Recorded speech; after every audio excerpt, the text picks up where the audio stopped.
বর্তমানে ৩ কোটি মানুষের দেশ ইয়েমেনে ৪৫% মানুষই সংকটে ভুগছে। ইয়েমেনের বাসিন্দাদের জন্য জরুরি ভিত্তি খাদ্য ও পুষ্টি বিশুদ্ধ জল ও মৌলিক সহায়তা প্রয়োজন। ইয়েমেনের যুদ্ধে প্রাণ হারিয়েছে ৩ লাখেরও বেশি মানুষ।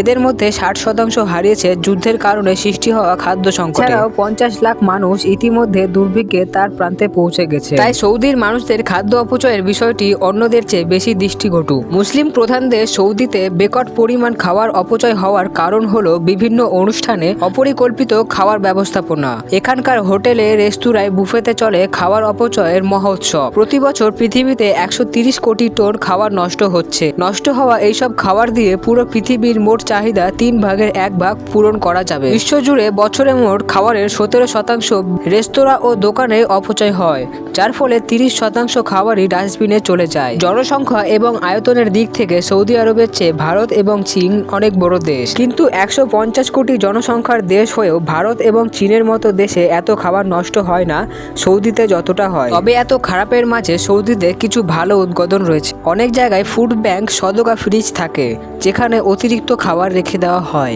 এখান থেকে দরিদ্ররা খাবার নিতে পারে। কিন্তু এই সদকা ফ্রিজ কর্মসূচি ব্যাপকভাবে বিস্তৃত নয়। বর্তমান বিশ্বে খাদ্য সংকট বেড়েই চলেছে। খাদ্যের অপচয় শুধু খাবারের অপচয় নয়, এর মানে হচ্ছে অর্থের অপচয়, জলের অপচয়, জ্বালানির অপচয়, ভূমির অপচয় এবং পরিবহনের অপচয়।